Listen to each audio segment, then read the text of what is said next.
প্রশ্ন হলো, নবুয়তের পূর্বে রাসূল আকরাম সাল্লাল্লাহু আলাইহি সাল্লাম কোন ধর্ম পালন করতেন? গুরুত্বপূর্ণ প্রশ্ন। নবুয়তের পূর্বে আমাদের প্রিয় নবী সাল্লাল্লাহু আলাইহি সাল্লামের ধর্ম কি ছিল? যদি বলেন যে কোন ধর্মে অনুসরণ করতেন না, তাহলে নাউজুবিল্লাহ, উনি কি ধর্মহীন ছিলেন নাকি? উনি নবী হয়েছেন কত বয়সে?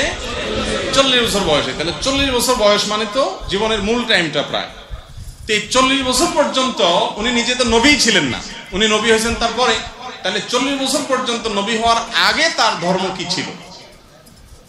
এর উত্তর হলো যে আম্মা জান আয়েশা রাদিয়াল্লাহু তাআলা আনহা বর্ণিত হাদিস, যেটি বুখারীতে আসছে, মুসলিমে আসছে, তিনি বলেছেন যে কানান নবী সাল্লাল্লাহু আলাইহি সাল্লাম ইয়াখলু বিগার হিরা ইয়াতাহান্নাফ ফি। নবী সাল্লাল্লাহু আলাইহি সাল্লাম নবী হওয়ার আগে হেরা গুহায় গিয়ে ইবাদত বন্দেগী করতেন। ইয়াতাহান্নাফ এর তরজমা ইবনে হাজার আসকালানী রাহিমাহুল্লাহ অনেকে বলেছেন ইয়াতাহান্নাফ, অর্থাৎ ইব্রাহিম আলাইহিস সালামের যে দ্বীন হানিফ ছিল, ওই দ্বীন হানিফের উপরে তিনি অটল থাকতেন, অবিচল থাকতেন। সমাজের বিভিন্ন অপরাধ, এগুলোর যে আপনার কি বলে এটাকে, এগুলোর যে ছোঁয়া, এগুলোর যে আঁচ, এগুলো নবীজি সাল্লাল্লাহু আলাইহি সাল্লামের গায়ে তিনি লাগাতে দিতেন না, বরং তিনি হেরা গুহায় গিয়ে আল্লাহর ইবাদত বন্দেগী করতেন।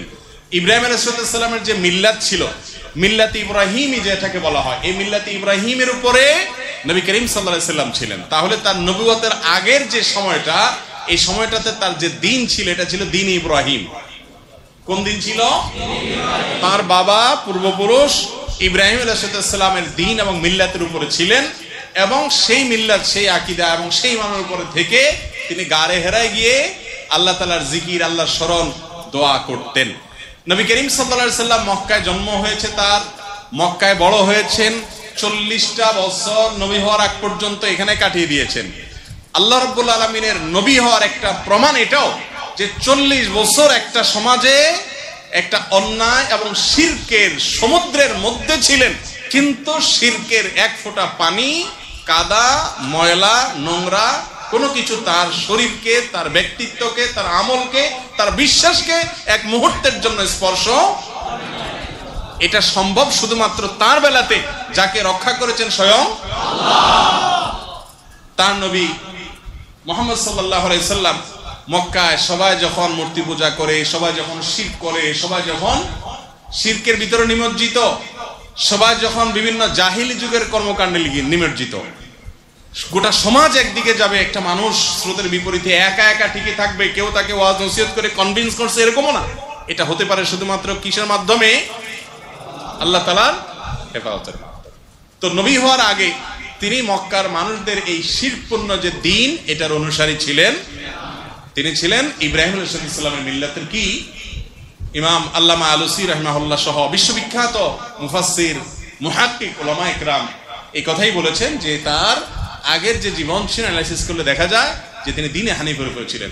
তিনি যদি নিজে নবী হওয়ার আগে এক মুহূর্তের জন্য অন্যদের দেখা দেখি বাচ্চা কালেও যদি অন্তত শিরকের কাজ করতেন, নাউজুবিল্লাহ, তাহলে শিরকের বিরুদ্ধে তিনি যখন তাওহীদের দাওয়াত দিয়েছেন, মক্কার মানুষ বলতো যে তুমি নিজেই তো একসময় করতা, ঠিক না বে ঠিক?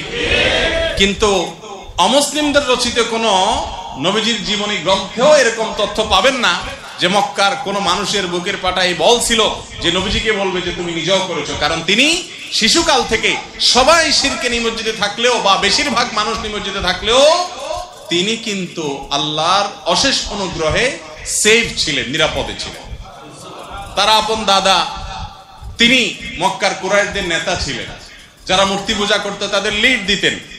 কিন্তু আল্লাহ তাআলা প্রিয় নবী সাল্লাল্লাহু আলাইহি সাল্লামকে হেফাজতে, নিজের আপন চাচা আবু তালেব, তিনি নবী করিম সাল্লাল্লাহু আলাইহি সাল্লামের অনেক প্রিয় ছিলেন। নবীজি সাল্লাল্লাহু আলাইহি সাল্লাম তার স্নেহের ভ্রাতুষ্পুত্র ছিলেন, কিন্তু তারপরও চাচা বা দাদার আদর্শকে, বা চাচার বন্ধুরা, বাবার বন্ধুরা, বা অন্য যারা আছেন, মক্কার মুশরিক যারা ছিলেন, সবাই তো ধরেন উনি যখন ছোট, সবাই তো সিনিয়র মুরব্বী, তাদের ভুল কিছু তিনি গ্রহণ করতেন।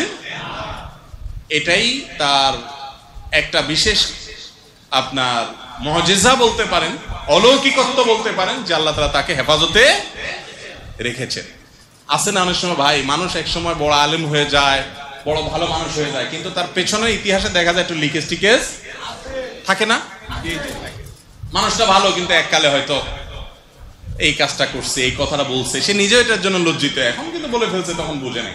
যারা নবী হন, শুধু আমাদের নবী যে না, যারা নবী হন সমস্ত নবী রাসূলদেরকে আল্লাহ তাআলা এইভাবে শিশুকাল থেকে, মায়ের গর্ভ থেকে, দুনিয়াতে আসার পর থেকে নিয়ে তাদেরকে আল্লাহ তাআলা গোটা সমাজের আগুনের আঁচ থেকে আল্লাহ তাআলা বিশেষভাবে সেভ রেখেছেন। এই জন্যই তারা নবী এবং রাসূল হয়েছেন। আল্লাহ তাআলা তাদের প্রতি রহমতের বারিধারা